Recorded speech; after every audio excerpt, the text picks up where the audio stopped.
Test 1, 2, 3. Test 1, 2, 3.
So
how long did you live there? In 64 to 69. Oh, goodness. And I'm wondering.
The board is going to reconvene following our executive session.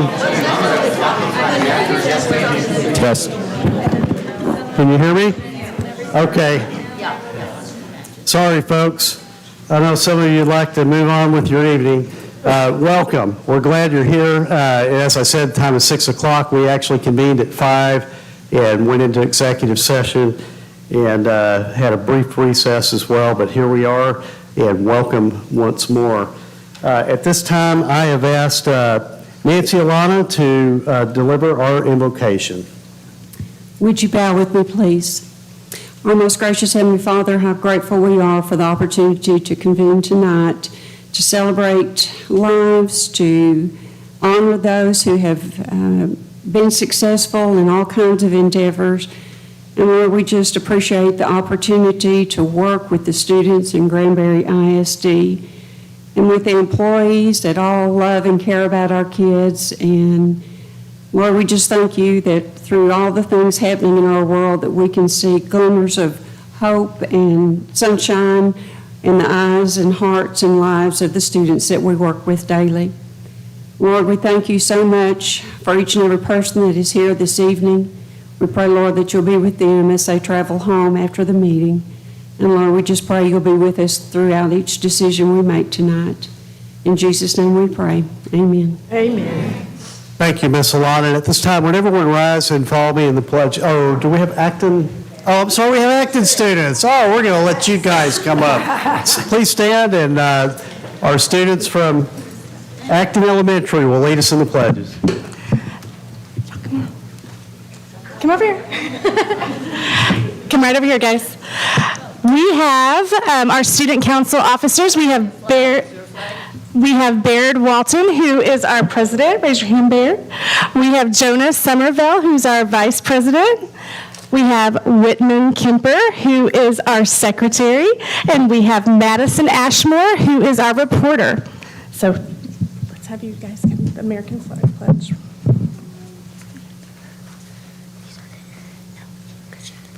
I pledge allegiance to the flag of the United States of America and to the republic for which it stands, one nation, under God, indivisible, with liberty and justice for all. Honor the Texas flag. I pledge allegiance to the Texas, one state, under God, one and indivisible.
All right, do we have some parents that'll claim these kids tonight? Parents, please raise your hands.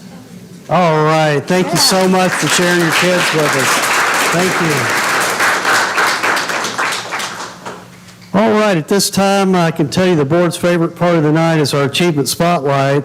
I will say our first topic is very serious and dear to many of us here, and I'm going to turn it over to Ms. Alana. Are you leading this, or do we have Representative Rogers here at the moment?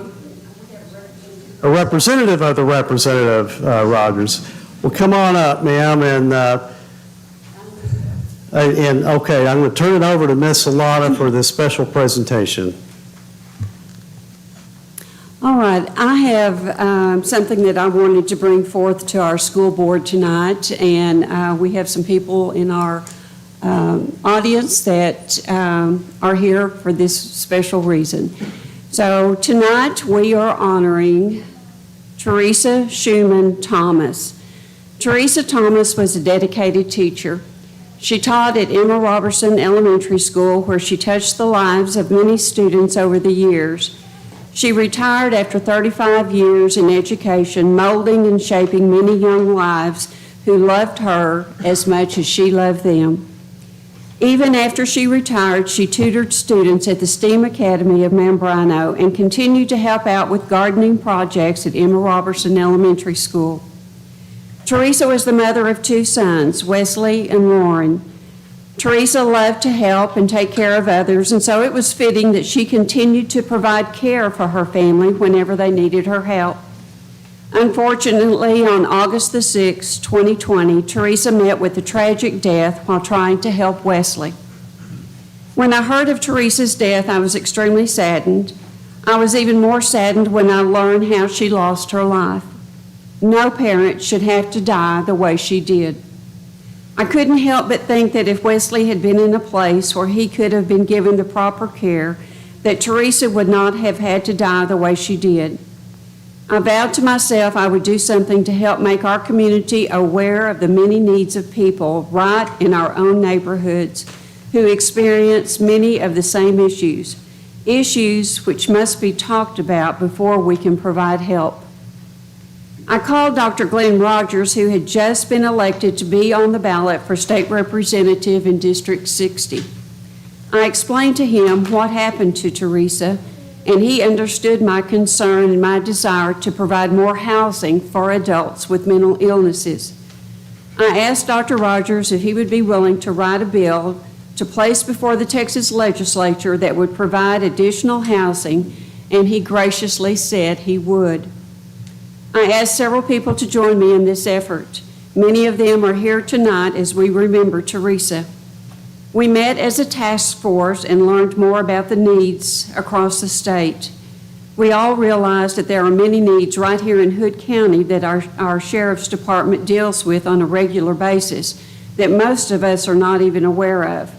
In fact, Coke Beatty, Executive Director of the Pecan Valley Centers for Behavioral and Developmental Health Care, who is on our task force, has worked with Sheriff Roger Deeds and the Hood County Sheriff's Department to have counselors right along with the deputies as they answer calls to home involving violent behavior. After our meetings, Dr. Rogers began working with other legislators on the bill and found there were many with the same concerns as ours. Tonight we have with us Jordan Sinkirk. She is a representative from Dr. Rogers' office, and she is here to share with us some of the efforts that were made in the legislature, and she also has a presentation.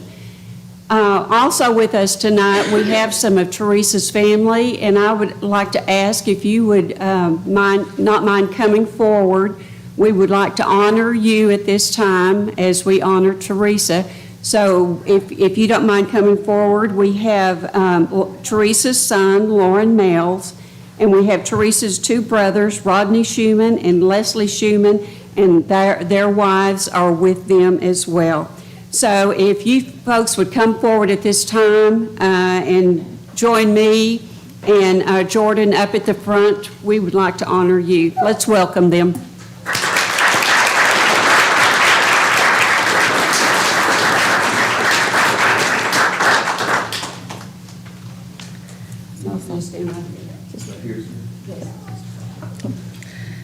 Howdy, everyone. My name's Jordan, and I'm the Chief of Staff for Representative Glenn Rogers. He is so sorry he wasn't able to be here this evening. He's still in Austin with the special session going on, and hopefully that'll wrap up soon, but I know he was very disappointed that he wasn't able to leave to be here tonight. When I first started working for Representative Rogers, one of the very first legislative initiatives that he brought to my attention was exactly what Miss Elena just explained, and talked about that they had met and learned about Miss Thomas's tragic accident and the need to bring aware of rural mental health needs and the access to all of that here in our areas. And I'll never forget it. I was at his house actually doing my interview with him, and just tears were brought to his eyes as he was trying to explain the moment of the story, and when he was first learned about her experience. And so we were so proud to be able to file a piece of legislation on her behalf to honor her life and to recognize these needs, and many people throughout the legislature definitely agreed with it. It's not just only here in our backyard, but it is definitely throughout our entire state, and something that us as a legislature should definitely work harder to try to help them find those resources to protect our people and our loved ones.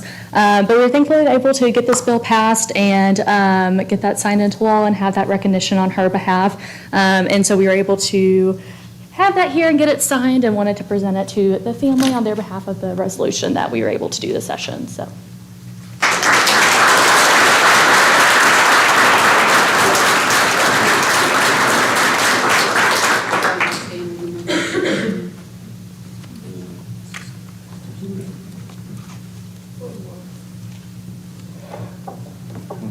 Does that have a copy of the resolution on it? Yes, I can read it. Would you read it? Yeah. Okay, she's going to read that resolution. Oh, right. Okay. Whereas words cannot adequately convey the profound sense of loss felt by the family and friends of Teresa Ann Thomas of Granbury, who died on August 6, 2020, at the age of 68. And whereas a native of San Angelo, the former Teresa Ann Schumann was born on October 25, 1951, to Paul and Joyce Schumann. After earning her bachelor's degree in education, she taught at Emma Robertson Elementary School and eventually retired after a distinguished 35-year career as an educator in Granbury. She was known as a dedicated teacher who genuinely cared about both her students and her colleagues, all of whom held her in the highest regard. And whereas Ms. Thomas's innate kindness was further reflected in her deep and unwavering devotion to her children and her grandchildren, warm and nurturing, she always assured that her loved ones were well cared for, and she delighted in cooking, baking, and gardening. And whereas Ms. Thomas was one of thousands of parents of adult children with mental illness in the state of Texas, and she was committed to her role as a caregiver up until the last moments of her life. The circumstances of her passing underscored the need to provide greater support for families impacted by mental illness, and to ensure that safe, stable, and affordable housing is available for persons living with mental health and conditions. Whereas, although Teresa Ann Thomas is deeply missed, she will forever be remembered with admiration and affection by her treasured family and by the countless other individuals whose lives she touched. Now, therefore, be it resolved that the House of Representatives of the 87th Texas Legislature hereby pay tribute to all the memory of Teresa Ann Thomas and extend the heartfelt condolences to all those who mourn her passing. And be it further resolved that an official copy of this resolution be prepared for her family, and that when the Texas House of Representatives adjourns this day, it do so in memory of Teresa Ann Thomas.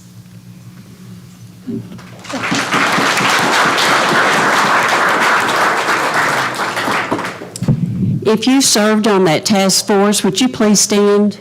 I know we've got some that are here. I saw Coke. Okay, there's all right there. We also had many of our school board members participate on that task force as well. And would y'all come forward, please, and stand with the family? I would also like to recognize anyone who worked with Teresa, because I know we have some that are here tonight that worked with Teresa and saw her in action every day that she was there. And so if you worked with Teresa, would you come up, please? Okay.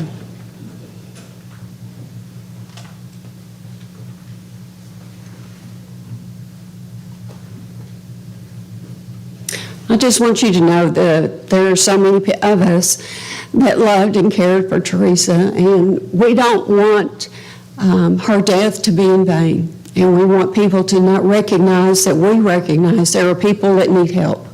And we want to make sure that families that are affected by this realize that there is support out there, that there are people who care, and that we want to do what we can do as this independent school district to help recognize the issues that are going on in our community so that we can better serve our community. And on behalf of Granbury Independent School District, I want to present this plaque that was made by our CTE department that recognizes the family of Teresa Schumann Thomas. And we want to give this to you to let you know that we still live and recognize the strength and courage that she led her life with. And we want to thank you and say God bless. So this is...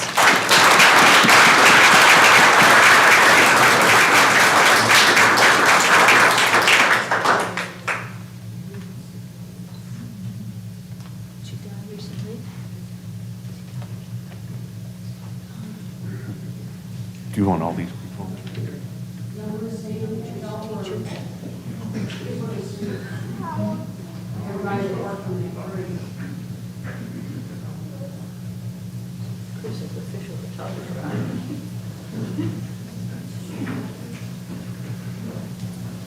What's the frame for it?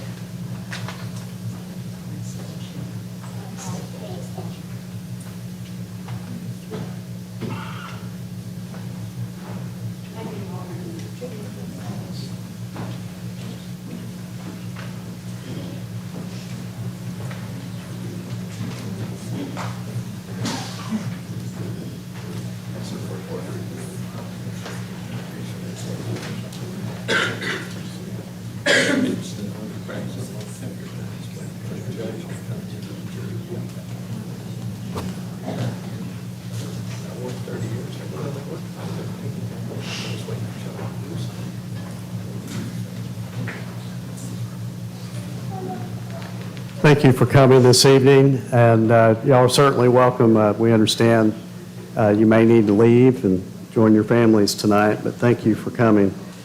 Okay, at this time we're going to keep going through our achievement spotlight, and looks like we have a presentation for the American Heart Association National Heart Hero for Slade Middlebrook.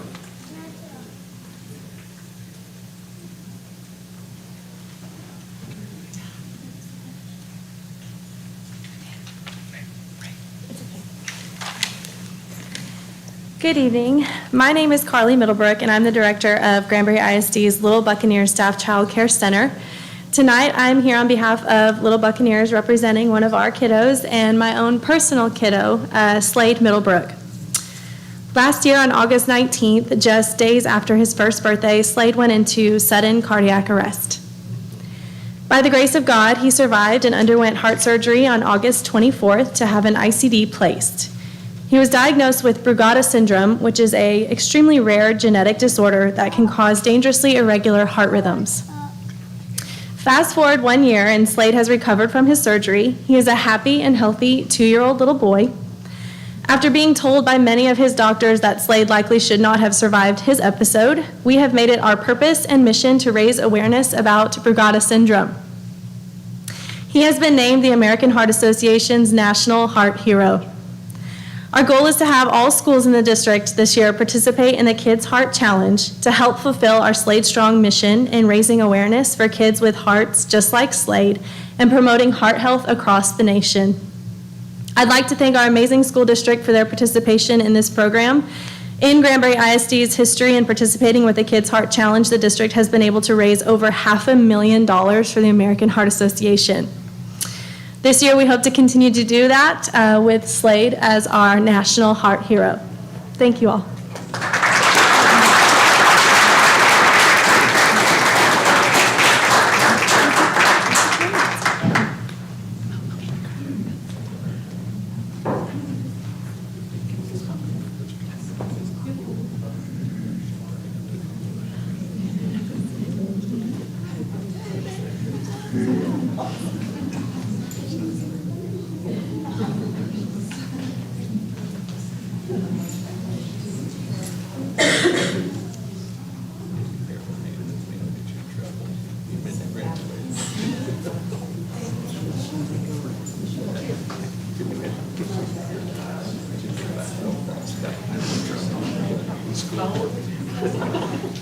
You don't want to get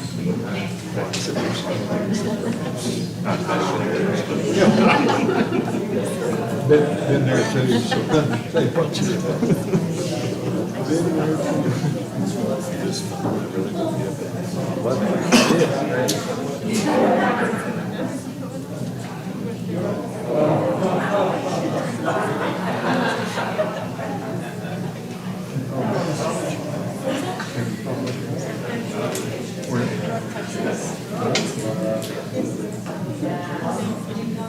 I guess you know.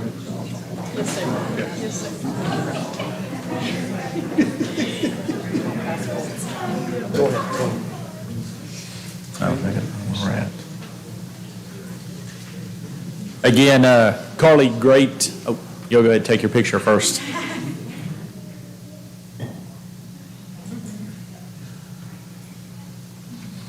Carly, great job, and I know that many of you know we started Little Bucks last year, and it's just been a tremendous success, and Ms. Fiddlebrook is responsible. I guess her and Ms. Rodriguez both do a tremendous job, and certainly we're very, very proud of you, and this is awesome. So at this time, we'll go to our Texas Girls Coaches Association Athlete of the Year. Good evening. My name is Becky Addison. I'm the head girls golf coach, and it's my great pleasure to introduce Mr. Sam Tipton. He's our executive director of the Texas Girls Coaches Association, and he has a pretty awesome presentation. Thank you, Becky. Appreciate the honor to be before Granbury tonight. I feel like I'm part of you because I come every year to the basketball tournament, and your hospitality room makes me keep my weight up and make sure I'm in good shape. But Texas Girls Coaches Association is the largest coaches association of girls coaches for girls athletics and cheer in the United States. We have a little over 7,000 members. And one of the things that I really enjoy doing as executive director is presenting awards to our student athletes and also to our coaches throughout the year.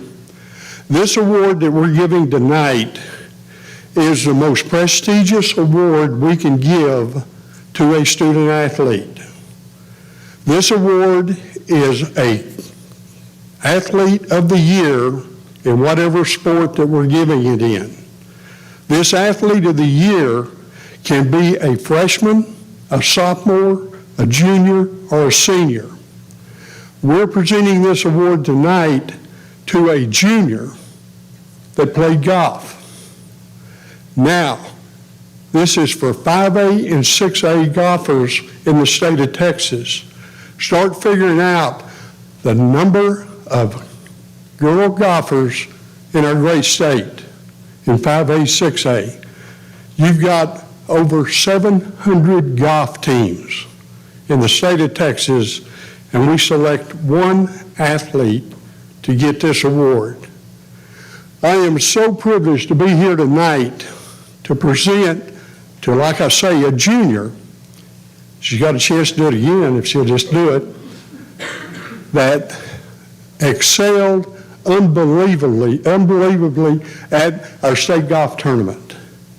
A young lady that walked in on the first day and shot a 68. The next day, she shot a 72, and she needs to be more proud of that 72 than that 68 because the weather conditions were not favorable to shoot a 72 on that course. She's coached by your golf coach, been at Granbury 19 years. I met her when she was a nobody in Lamesa, Texas.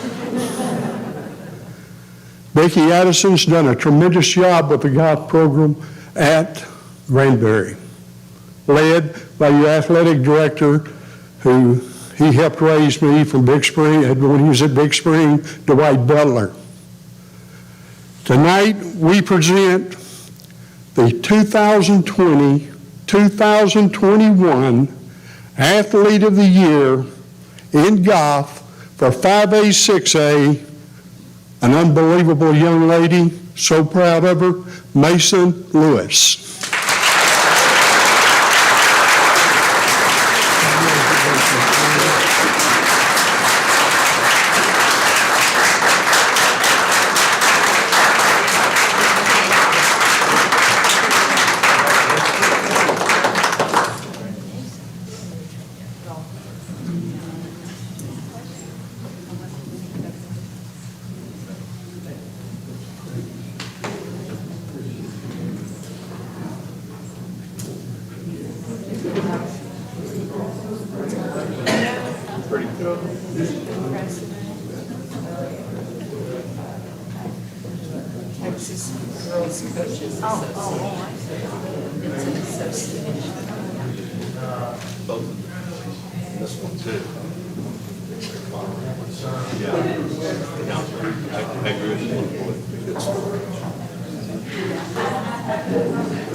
All right, thank you, Coach. Congratulations, Mason, and she will be defending her state championship this spring. We look forward to that. And for those of you who don't know, she is committed to the University of North Texas to play golf. So we might be seeing her on the tour one day soon. All right, at this time, I'm going to ask Principal Jeremy Ross to come to the podium. He will be presenting our National Merit Committed Students. Yes, sir. Thank you, Dr. Glenn. It's my honor to be here tonight to share with you on this occasion. It's a big deal when we have one student who qualifies as a National Merit Commended Scholar. It's an even bigger deal if we have two. I know it doesn't look like it, but we actually have 4 in the 2022 cohort. So we are extremely proud of these young students. What they did last year as juniors, they took the PSAT, the preliminary SAT, and they've scored in the top 3% in the entire country to get this honor. So we're very proud of them. The first young lady receiving a letter of commendation from the College Board is Corey Bronner. She's not here tonight. She had to work, so I will make sure that she gets her certificate. And then we have Gus Hamlin. Gus.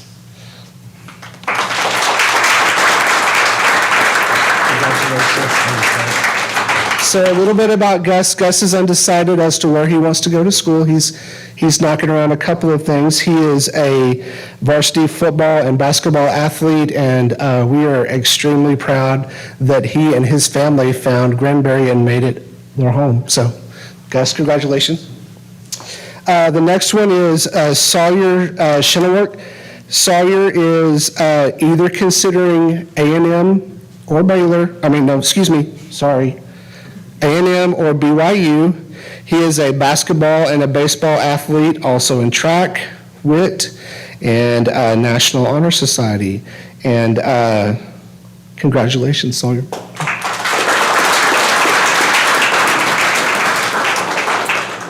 And last but certainly not least, Mr. Matthew Walters. You may have seen on social media he has already been accepted to Cornell University in the Ivy League. And I think they actually really have winter up there, so you better prepare.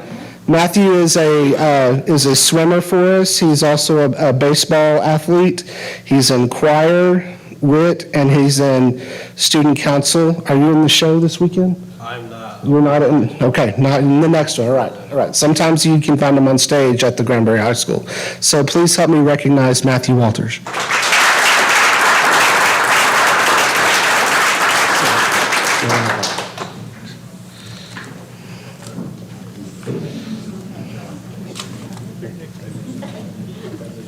Now, were they all seniors this year?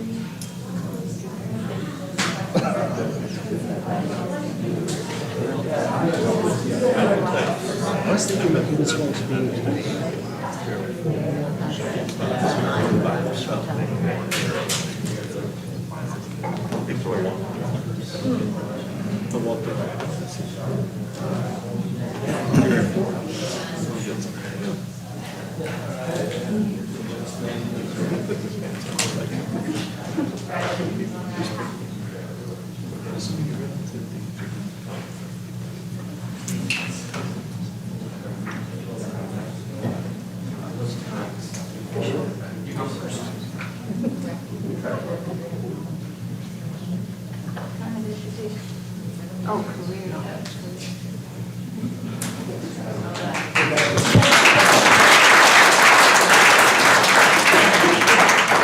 Do we happen to have, families standing up? Be recognized. Mason, you as well, and your family, your parents, thank you. Thank you, all the parents tonight. Thank you.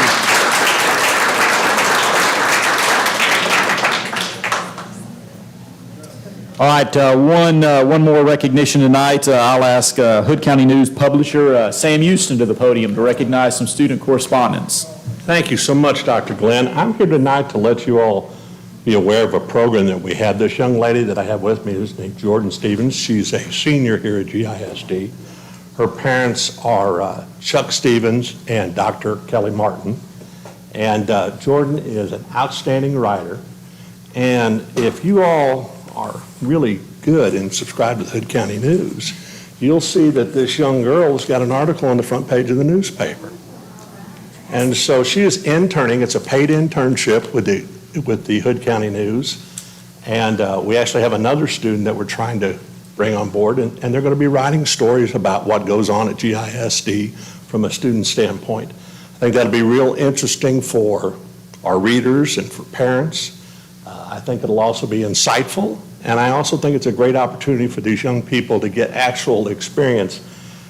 In the newspaper business, it's not common to come in and start writing and get something published. Those are called clips, and you don't get those very easy. We don't have our interns pick up my mail or take my cleaning or wash my car. We did them right into the program. This is an outstanding young woman, and I will share this with you. Our copy editor, who's been in this business for 35 years, got her story and told our managing editor, who has managed some of the biggest newspapers in the country, and said, "A kid wrote this? This is great." Very little editing. He was just astounded, which I think that goes very much towards the preparation she's getting at GISD. So I thought it was important to come tonight and introduce Jordan to you, let you know about the program that we're doing, trying to promote journalism and writing with the students and work with the community. And I brought each one of you a copy of the Hood County News, at least the front portion, so you could see the story if you wanted to. And the topic of the story was "School Food Does Not Have to Be Blah." I was interviewed for that article. I know. Anyway, thank you so much for letting us be here. She does a wonderful job, and we're just proud to have her and hope to have more students as time goes on. Thank you so much. Thank you, folks.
Sam, thank you so much for your leadership at the paper. You guys are just great community partners, and you cover us so well and do so much for our community, and we're grateful to have you leading that ship. Thank you so much. Thank you, Sam. Are Jordan's parents here by chance? No? That's all right. Tell them thanks anyway, Jordan, for letting you out tonight. Okay, at this time, we're on item 7 of our meeting agenda. This is when we have our open forum or public comments, and our community folks who've duly registered in the back, there's these slips that are available, may address the board regarding matters or that are of concern or interest to the district. I'll just remind the board and our speaker that we cannot act upon the matter unless it is already posted on the agenda tonight. So with that, I do have one citizen who signed up tonight to speak to the board. Karen Lowry, will you approach?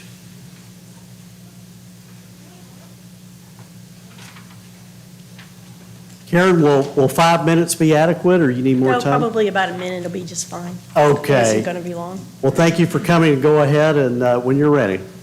Thank you. I wanted y'all to know I take no great pleasure in saying what I'm about to say, but I did want to bring this to your attention. It's come to my attention through walking and talking to citizens of Granbury that someone on the board has told a citizen of one of the individuals running for a position on the school board only wants to be on the school board so they can get money for private schools. Please help me understand the motivation of a sitting school board member telling others such a fabrication of the truth. Was this intended to influence or undermine a fair election? The facts and integrity should matter when you serve on our school board and as you are serving the students, parents, and citizens of Granbury. Thank you. Thank you, Ms. Lowry. We appreciate you taking the time to come up here tonight and addressing the board. Okay, at this time, we're going to enter into our consent agenda items, items 8A, 1 through 5, I believe. At this time, does the board have any desire to comment or question or pull any of the consent items? Mr. President, I would like to make my usual and customary comments. Arrow Feed and Ranch has donated $2,000 sponsoring T-shirts for our FFA. And folks, you don't have to be a farmer to use their services. They do other things. So if you get a chance, stop in, tell them thank you, and use their services. The Granbury Young Farmers have donated $450 for the FFA National Convention registration. You have to probably be a farmer and young to be there. From the Granbury Optimists, there was $2,000 donation for the GHS Stowaways trip to Nashville. Folks, that's $4,450 from your citizens to our schools, students. That's money that did not come from the budget, but from the hearts of the people that we serve. Please go by and thank them. Having said that, I move that we accept the consent agenda.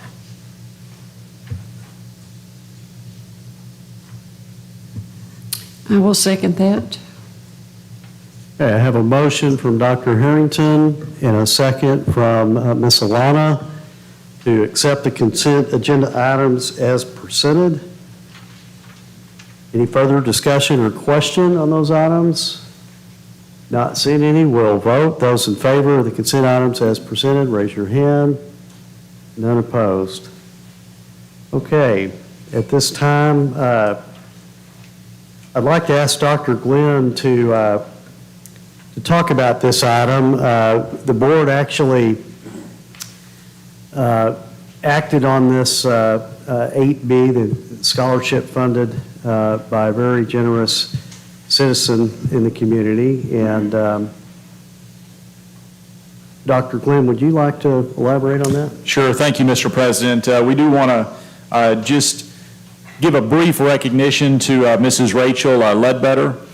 She is with us tonight, and Ms. Ledbetter doesn't want any special recognition, but she made a very generous donation in the form of scholarships for students and teachers. It'll be an endowment that'll help further the educational needs of, again, not only graduating GHS students, but also teachers looking to pursue their master's degree or further their education, or students who are looking at studying abroad. She has been very generous, very gracious, and we're just thankful to have her as a community partner. And tonight we made her an honorary Granbury Pirate. And so, Ms. Ledbetter, on behalf of Granbury ISD, our school board, our students, and our community, thank you very much for your gift.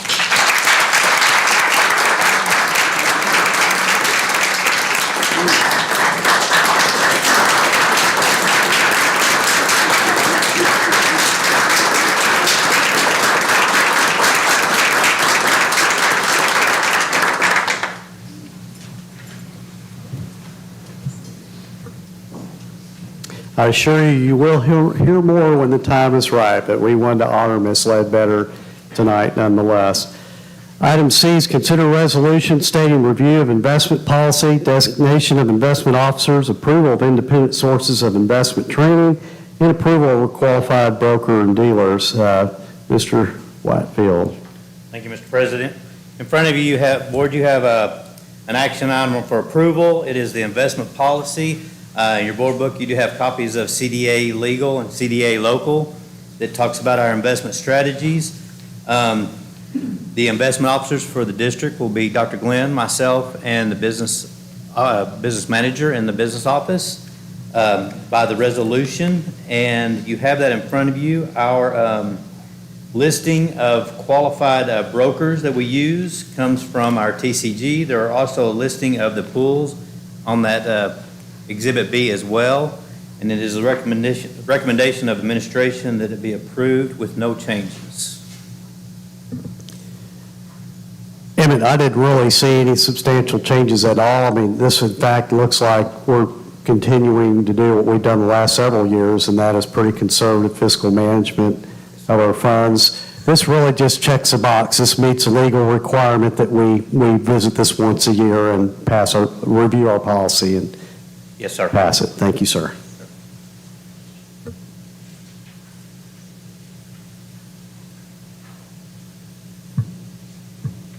And I'll entertain a motion to accept the policy as stated. Mr. President, I move that we accept the policy as stated by Mr. Whitfield. And I will second. And we have a motion from Ms. Townsend, a second from Dr. McDonald. Any other questions or comments for Emmett? All those in favor of the policy as stated, raise your hand, and the motion carries unanimously. Item D is consider the approval to purchase 2 buses through by board. Emmett, that's yours once again. Thank you, sir. Before you have the quote and the memo for the purchase of 2 special needs school buses. Mr. Carruthers came to me the other day and said that we were on our last leg or getting close to being on our last leg on our special needs buses, and we cannot send regular buses out for those.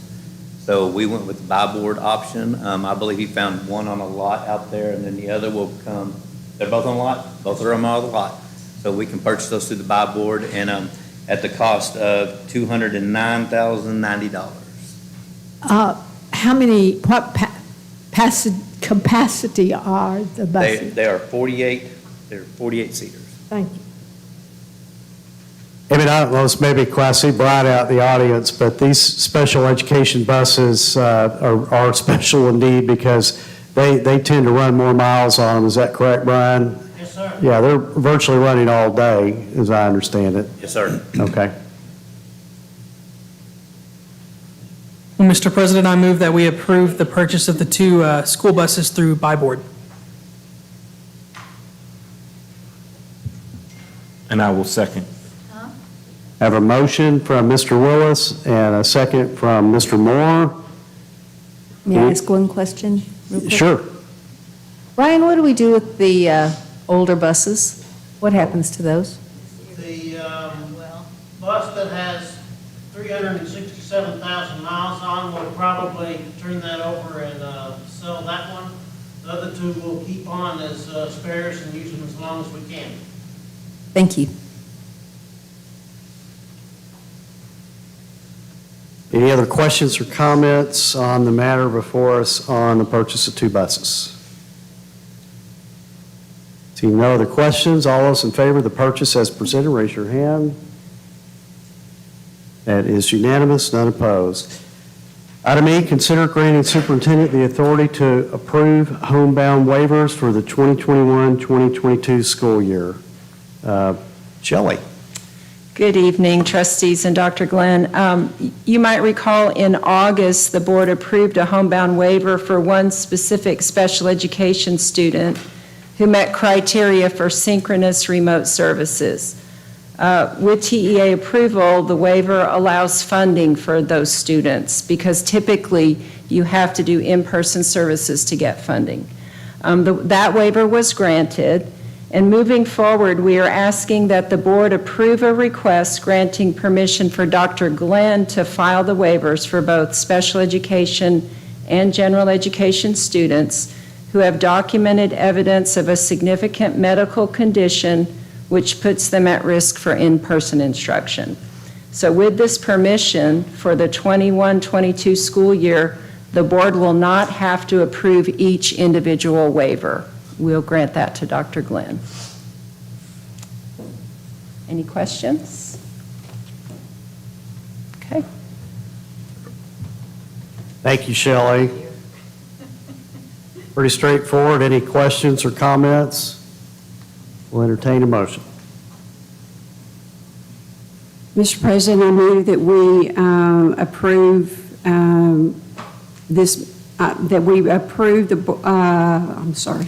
that we approve Dr. Glenn to approve the homebound waivers as they come to him. And I'll second that. Thank you, Ms. Solano, for the motion. Mr. Willis for the second. Seeing no other questions or comments, all those in favor of approving as presented, and that motion carries unanimously. Item F is consider approval of the 2021-2022 District Improvement Plan. And there you are, Stacy. Take it away. Good evening, everybody. I wanted to highlight the District Improvement Plan. Our team came together and collaboratively challenged the way we built the District Improvement Plan. We actually kind of came together over multiple sessions and really worked through the goals, worked through the needs assessment, and really worked off of each other. And so not only were all of the directors involved, but also both of our assistant superintendents in order to basically come up with more innovative and more efficient, successful ideas for you through our district improvement plan. So you have that in front of you, and I'm sure that all the colleagues that were involved would love to stand up here and discuss them with you. So are there any questions about the district improvement plan? I just want to make one comment. First of all, Stacy has done a tremendous job since taking over as curriculum director, but for the first time in my tenure, I walked in and she, along with Tammy and Jimmy, they had every director sitting in the room collaborating, making sure that not only were they on the same page, but they were giving input. It was a shared vision, and they were putting together a plan that we could actually execute. And so I really appreciate the work you put in on this, Stacy.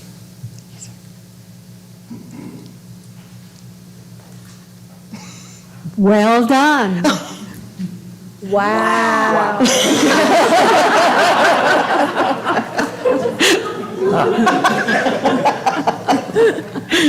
I did come in early today and sit down and go through it, and Stacy, Stacy, good gosh. Tammy saw me in there, and so she came in and sat with me a few minutes, but I'd already, what I'd looked at it was wow. Well done. Wow. For the audience, Dr. Harrington, over 50-year educator, very impressive resume, one of the first women principals of a high school in the state of Texas, and to get that kind of stamp of approval is very impressive because she goes through these documents very carefully each and every year. So good work, Stacy, good work, Tammy and Jimmy and the rest of the team. The board has had this in board book for a few days, and I know we've all read through it. Are there any other questions or comments? Well, I've already spent a lot of time with Tammy and sent questions to Stacy, and they were able to get through all of them. I think the highest compliment you had ever given before, Dr. Harrington, was a not bad. So this was good. Superseded only by the wow. Congratulations, really a good job. We'll look forward to the implementation of this plan, Yes. of course. Well underway. Good. Any other questions or comments at this time? I'll entertain a motion. Mr. President, I move that we approve the WOW 2021-2022 District Improvement Plan. And I will second it. So the motion's from Dr. Harrington. The second was Dr. McDonald. Is that right? In case y'all haven't noticed, we have a stand-in for Faith tonight, so he's doing a good job over there. I'm trying to call out the motion so he gets it down correctly, Wes. Thank you for stepping in, by the way. So we have a motion on the table. So you know the questions or comments, all in favor, raise your hand. Motion carries unanimously. Item G is approval, consider the approval of a targeted improvement plan or TIP for Bacchus Elementary. And Julie, you coming up to the podium, and Tammy, I guess you'll stay in the hot seat over there, right? Okay. Take it away, Julie. Good evening, guys. So you have our targeted improvement plan in front of you, and I know several of you have already read through it. We met with our campus leadership, administrative leadership team, and along with staff input with survey from last year, came together to decide what's going to grow Bacchus, where are we going to get the biggest bang for our buck, and growing our teachers and growing our students. When you look through the TIP, the two things that and this is a learning curve, I'm sure, for a lot of people. There are 4 cycles in a TIP. And so, and you probably read those different cycles in here. You had to come up with the rationale of why you chose the lever that you chose. And the action levers, or the essential actions that we chose for our campus, is 1.1 and 2.1. Now, it doesn't mean that you ignore the other 4, because you have to balance everything out so that you don't swing the pendulum one way or the other too much. And so, where we felt as a team, and Tammy has done a great job in helping us and being another brain on this. I need to add that, because she comes and collaborates with us on a weekly basis. But on 1.1, it was develop the campus instructional leaders with clear roles and responsibilities. And then we chose 2.1, recruit, select, assign, induct, and retain a full staff of highly qualified educators. These two go very well hand in hand. And where we felt as instructional leaders on our campus is that by growing the capacity and building the capacity of the teacher is where you're going to build the capacity of the instruction. So when you look at materials, we've got an ample supply of materials to choose from. In fact, we are at the point where we've got to say which ones are effective and which ones are working, which ones aren't. So we're going to grow those instructional leaders. We went through a training in August think it was August, I don't know, everything's a blur back there. And it was, I've been in administration for a while, and I wish I would have gotten that training my first year of becoming a principal and assistant principal and going in and providing guidance and coaching for teachers, because it truly delves deep into what a teacher needs. Our teachers were saying we want that more individual instructional guidance from you versus just following these certain guidelines of different state requirements and all of that. This follows those, but in a more organized fashion for them, and it gets right to the point. So we meet with teachers. We do a walkthrough once a week. We've selected, handpicked in different ways, 4 to 5 that we're working on in a cycle. We call the cycle to be a 6 weeks time frame. Melissa and I, Ms. Ship and I, go through and we do 5-minute observation. Then we pull the teacher and it zones right in on one thing. What is the highest leverage item that you can go into your classroom tomorrow and change that might make difference in this instructional piece? And so it's been very eye-opening, and we've had teachers say, thank you so much. So after we do that 5 minutes, we talk to them for about 15, 20 minutes. We're trying to scale it down. Sometimes it's 30, but we're working on that piece. We're growing in that piece. But the teachers have thanked us to come in and see them and provide that guidance and that coaching. And so it's really been a lot of great learning happening. So you're seeing great things happening in the classroom from that. So in order to recruit, select, and assign, I mean, really we want to retain the high-quality staff that we're starting to get and starting to build. And so by giving them that professional development individually, we're growing them professionally. And that's what most teachers want, is to grow professionally at their own pace of where they are. So anyway, getting better faster is the technique that we're using. And it goes very well hand in hand. And I'm very happy that this falls in sync with our campus improvement plan better than I felt it did last year, because that was a little bit jump in and here we go. This feels a lot better for me as a leader. So. Oh, and page 20 of 21 on the back with all the data.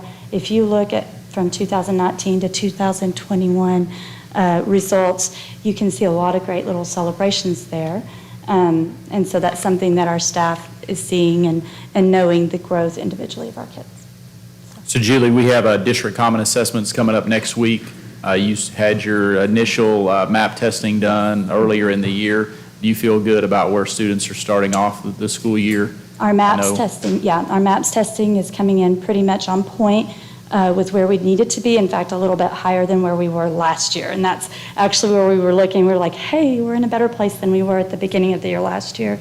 I know Ms. Townsend had asked me a specific question about science, and MAP scores looks a lot better than where we were last year at the beginning of the year. So we're starting point at a good baseline. So. And I know last year you put in place Saturday school. Yes. And so you going to continue, was that pretty successful in the spring? Mm-hmm. When we looked at the individual student data of those who participated there, the gains were very nice.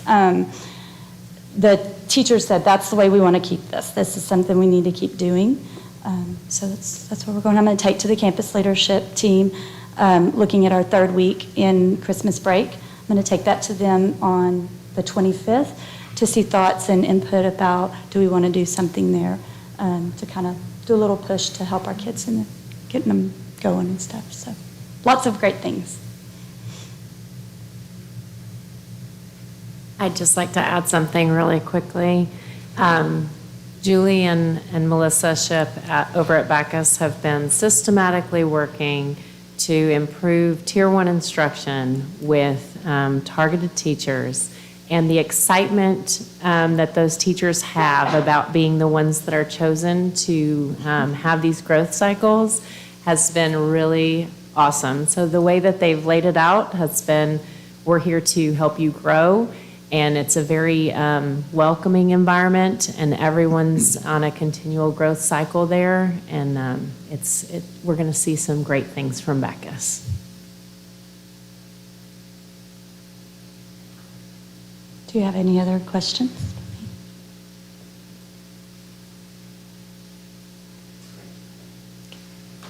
You got a good job and a great job, and and And- thumbs up for me. I mean, really, good plan, very good plan. Thank you.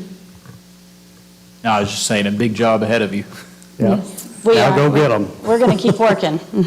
But just seeing the growth that I see here from the 2019 results to the 2021 results, and the fact that the only place where you did go down, you were able to explain it well, I'm excited to see what we're going to see at the end of 2022.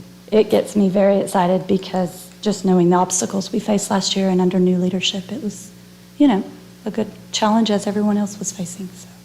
And thank you for jumping in there and just taking this on. It's really I so wouldn't have it any commendable. other way. Thank you.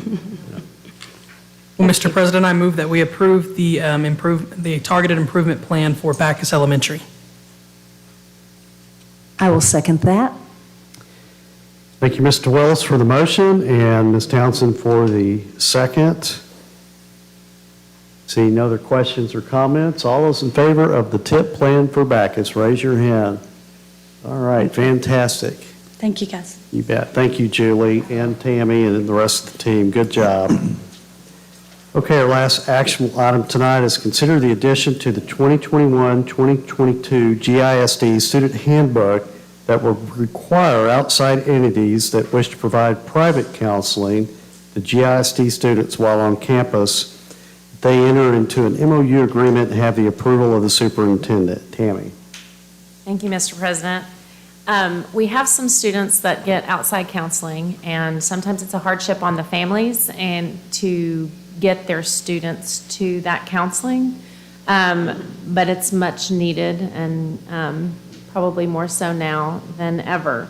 So we already have one agreement in place, but right now, the way that it's written, we would have to do board approval every single time. We're asking for this addition to help us tighten up our procedures when we have outside entities coming in and working with our students, but streamline the process so that we don't have to wait for that approval, that Dr. Glenn could approve the MOU. The MOU that we have as a draft that we start with does indicate not taking them out of core classes, giving us 48 hours of notice so that the school can let the entity know when is the best time to not have those students miss core class time. And so that's the starting point of the understanding that we will send to those entities that are asking for that access. So would these sessions be held on site at the campus in some kind of room that's designated for that? Yes, GISD would provide the room, and they would provide the counseling. GISD would let them know when the best time is for that student to be taken out of what their classroom content, right? So not during core classes. And they would provide someone who has passed a background check and vetted. And yes, that's in the MOU. Yeah, thank you. There's a safety aspect to it. If you remember, about a little over a year ago, we signed one of these MOUs with Pecan Valley, but since that time, we've had a couple of other entities approach us. And this is, again, as Tammy said, it's just going to streamline it, put everybody on a level playing field, but also make sure that the individuals we're letting into our buildings have been vetted before they sit down with our students. And these sessions are predominantly funded by the state? There's Or no private finance, funding? it would be a private with their family or whatever. So the It's not families funding pay. with us. OEMHMR, as I understand, would possibly have state-paid sessions Right. if they qualify. Okay. And it's also outlined in the MOU that this is not a financial agreement. We're Right. not, Okay. we're not entering into that part of Okay. their So services. we get something from the parent saying that they have okayed this, the Yes. number of times that they're going to be seen, and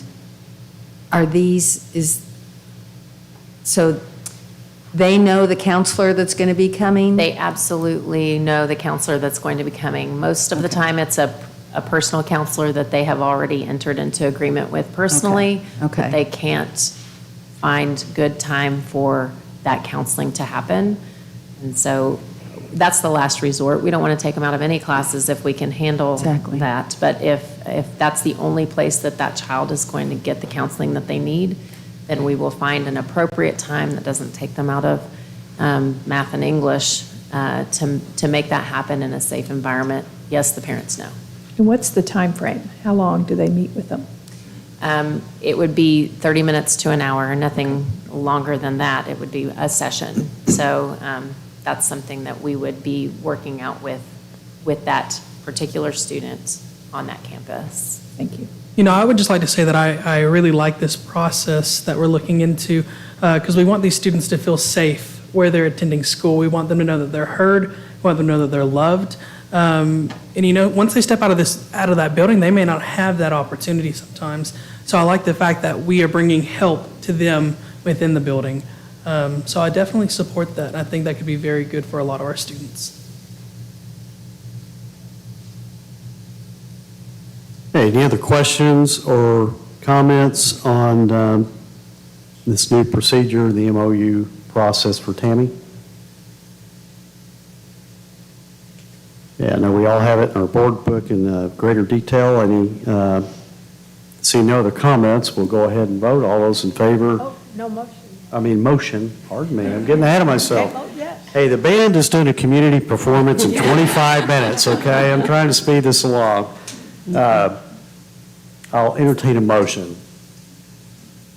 Mr. President, I move that we approve the addition to the student handbook as presented. And I'll second that. Okay, now we have a motion and a second. See no further comment. All those in favor? And that is unanimous, Wes, and you did get the motion, and who seconded? Thank you, sir. Good job. All right, Dr. Glenn. Thank you, Mr. President. Just want to thank, I see a lot of faces in the audience that attended the GEF 50 Fellows Banquet Saturday night, and I want to thank you for your support of the Education Foundation. As you guys know, it's a tremendous organization that really does a great job giving back to our schools. In fact, we were well represented. Brian Carruthers placed in the appetizer round, and Todd Gibson over there placed in the entree round, and Jimmy Dawson in the dessert round. And Mr. Jones, somebody won Best of Show.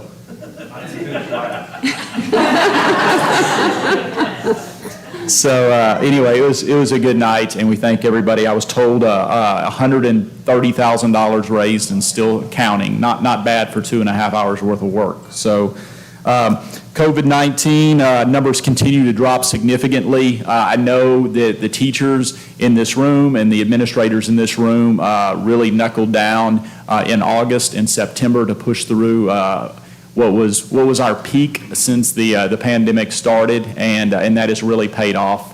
Thank you for allowing us to keep schools open. Thank you for showing up every day and being champions for our kids. Long-range planning is underway. We will have our third meeting Monday night at the high school auditorium, and I think we have 3 more meetings left, and hopefully by the January or so we should have a resolution to bring before trustees. And the LEAP Academy is our leadership experiences for expiring. That would be terrible. That wouldn't be a fun one to sign up for, aspiring professionals. And I'm always curious to see which individuals stay for the entire meeting. And I notice we have a few tonight. Would y'all stand up real quick? So yeah, awesome job. Hey, take a good look at these individuals because they are rock stars in our district. They are the rising stars and future leaders of Granbury ISD, and we're grateful to have the opportunity to network with them and to get to know them. So thank you guys for being with us tonight. That's awesome.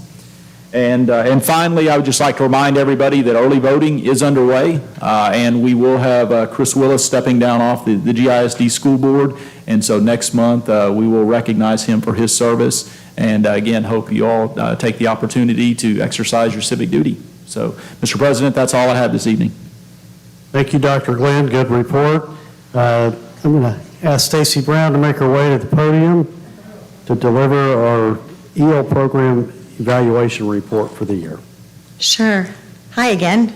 Guys, I just want to go through the English Learner Program Evaluation Report for you. I know that you received in your book a lot of detailed information. I believe it was a 6-page report detailing a lot of information. We're going to read it word for word, and I hope that you'll be entertained by that. I'm just kidding. We're going to summarize it. So first of all, just want to let you guys know the first thing is that we have an update to terminology. We no longer will be using limited English proficient students. We will be referring to them as emergent bilingual students. That was a big change for us in the program. And our EB/EL students. As of October 15th, we had 750 students. As of today, we had 753. That's an increase of 127 EB/EL students in our district from last year. This program serves 16 different languages other than English within the district. It is predominantly Spanish. The bilingual programs that we have in the school district, we have 2 right now. We have our dual language immersion one-way biliteracy. That is our pre-K through 3 additive bilingualism program, and that basically builds biliteracy in both languages. We also have our 4th and 5th grade transitional bilingual early exit, which transfers a student to English-only instruction. And so those are our 2 bilingual programs. In addition to our bilingual programs, we have our English, our ESL, which is English as a second language. Our ESL program is specific to emphasizing the mastery of not only English language arts skills, but also our math, science, social studies, and it really brings together the academic goals, and the students they receive a lot of content-based instruction that is based upon second language acquisition. And so the use of the English language proficiency descriptors, the ELPS, the ELPS, I guess it's the PLDs in the ELPS. Yeah, is that right? All right. Okay, I'm just throwing out some letters for you. All right, and so the primary goal of our ESL program is to achieve progress towards mastery of comprehension, speaking, reading, listening. And so our student progress and our reclassification rate, just a little bit about that. Based upon our 2021 TELPAS data and our TELPAS ALT scores, we had 95 students that were pending reclassification at the end of the 2021 school year. 7 of those 95 attained English language proficiency and met a reclassification. They moved to a monitored status. That being said, it seems really low. And let me clarify, it's only 1.11%. The main reason is the speaking component. The speaking component is done basically during computer-rated speaking. And so across the state, we're finding a lot of difficulties in that specific area. And so that's a big target area, not only for the state, to come up with possibly a different way to assess our students in a speaking capacity. So just a little bit about that. We have 78 students on monitored status, and about 95% of them met and continue to meet academic needs. So once they move into the monitored status, they maintain and do very well moving along. All right, getting close. How many minutes do I have left? 8 minutes, 8 slides. That's right.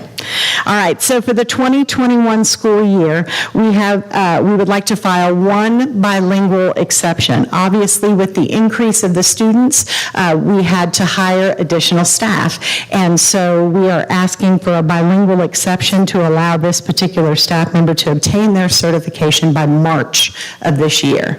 And so we also are asking for, at this point, 5 ESL waivers. However, we did get notification today that one of the 5 has already received notification that she passed her ESL test. And so as soon as the rest of them pass, we will only have 2 teachers to file the waiver on by November 1st. So making progression. Just so that you guys know, a dedication of a percentage of our money goes to professional development for those teachers. And so I'm supposed to say this, es todo, gracias. Sí, bueno, okay. All right. Questions, thoughts, concerns? Great job. Awesome. Thank Y'all you. have a great day. Okay. Adios. Adios. Okay, 2 or 3 legislative sessions ago, our state lawmakers enacted a statute that requires me as board president to announce the name of each member of the board who's completed the required continuing education, who exceeded the required continuing education, or who is deficient in meeting our required continuing education. So we are required to take several hours a year as trustees to stay up with the Texas Education Code. And I'm proud to say that all 7 of us that you see up here, myself, Barbara Townsend, Dr. Barbara Harrington, Nancy Alana, Mike Moore, and Dr. Paula McDonald, met or exceeded requirements in all areas. And in fact, Dr. Paula McDonald, being our rookie trustee, in addition to what the rest of us did, also met requirements in the Open Meetings Act and Public Information Act, as well as having her local orientation delivered to her to get her onto the board. So I'd just like to thank you, trustees. Great job. Thank you for keeping up with your hours and getting properly trained. Excellent job there. And at this time, I am going to relinquish as presiding officer for the night, because I wasn't joking. The Pride of Granbury award-winning marching band is about to take the field. And so I'm going to run to the high school and turn the meeting over to Ms. Townsend. Thank you all for coming tonight. We're close to the end. Yes, we are very close to the Stacy, I end. told you, if you go over 8 minutes, this is what happens. We lose the president. You did a fine job, Stacy. Don't let him get to you. I'm still riding the high from the wow from Dr. Harrington. Well, being a data nerd and a number nerd the way I am, we are now doing the financial reports with Mr. Whitefield, and I am interested to what you have to say. Yes, ma'am. Thank you, Madam President. And for you, Board, you have the financial statements for September. This is just from September 1st through September 30th. You can see in your packet that revenue collected to date equals 2% of the budgeted compared to last year's 0.39%. Notable things you can see on that financial report are the investment income is showing a negative $3,300. That is due to the depreciation that we took on Ameritrade, which usually makes itself up in the next couple of months. And I'll show you that on the investment report next. Another notable effect in your revenue is a state funding entry. That's a settle up that increased our state revenue from 19.88% compared to last year's 2.85%.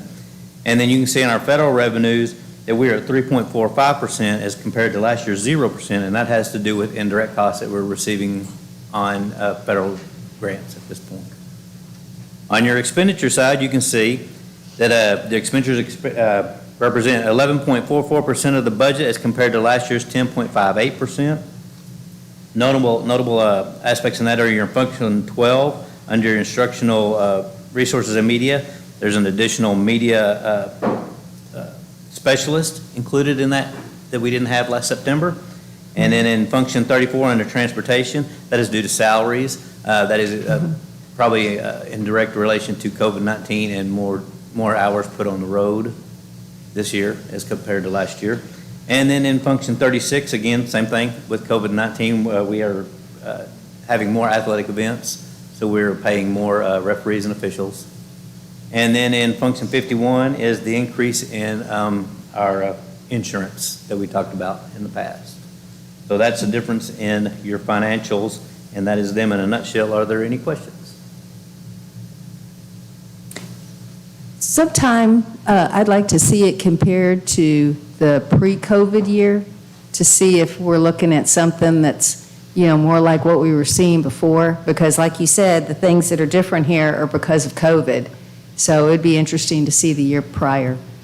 Add an extra column in there. Yes, please. Yes, ma'am. Thank you. We'll keep right on going, sir. Yes, ma'am. The next thing you have in your packet is the investment report for September. You can see across through your spreadsheet there that we actually did make about $3,600 in investment interest. However, the depreciation was $6,000 on the Ameritrade, and again, we will make that up. And I will show that in your bottom column each month now. It wasn't reflected in there, so we should be fairly close to what our investment income on our investment statement will match our, well, it won't match exactly, but it'll be close to our financial statements. Okay. And then the last thing from me in your packet is your categorical purchases between $50,000 and $100,000. And there were two this month. One was the Education Service Center in the amount of $87,636.85. And the other was the CDW through a TIPS contract, and it was for $60,518.91. And those are your categorical expenses over $50,000 and less than that. Are there any comments that anyone would like to make? Okay, thank you. Emmett? Yes, ma'am. Okay, the last thing that we have today is to consider action on items discussed in closed session. Do I have a motion on that? Madam President, oh, you want to say something, sir? I'm so sorry. I was going to make a recommendation. We'll go right ahead and make it. No, I want to thank Wes Jones putting together, it's a pretty short HR report tonight, but we do have a couple of appointments that I would like to point out before the board takes action. 3 administrators that we'll be recommending. The first is Molly Wisenhunt for the vacant position at Mambrino STEAM Academy, and also Nathan Daniels, who will be taking Molly's position as the intervention program specialist. And then also our current AES teacher, Brenda Pickett, will be moving to GHS to be the assistant principal. So we're excited that she's going to be heading up there. So congratulations to all these new administrators. We're glad to have you on the team. And so it is with great pleasure I make the recommendation that the trustees approve as presented. Since I've already stepped on you once, I will make a motion that we approve the staff recommendations. Also would like to just make one quick comment. We discussed in executive session, but we'll take no action on school marshals. But this is Texas Public School Safety Week. We would be remiss without thanking our officers. Thank y'all back there. For our marshals, our administrators, and our staff for all you do to help keep our kids safe. Thank you, Dr. Harrington. And I'll second that. The motion and what she said? Motion and what you said. And what she said, yes, Okay. both. Okay, very good. Just want to make sure I've got it. Yeah. All right. Okay. Any other discussion? Then all those in favor, raise your hand. Those opposed? Passes unanimously. And with that, it is 7:23, and I adjourn this meeting of the Granbury Independent School Board. Thank you, board.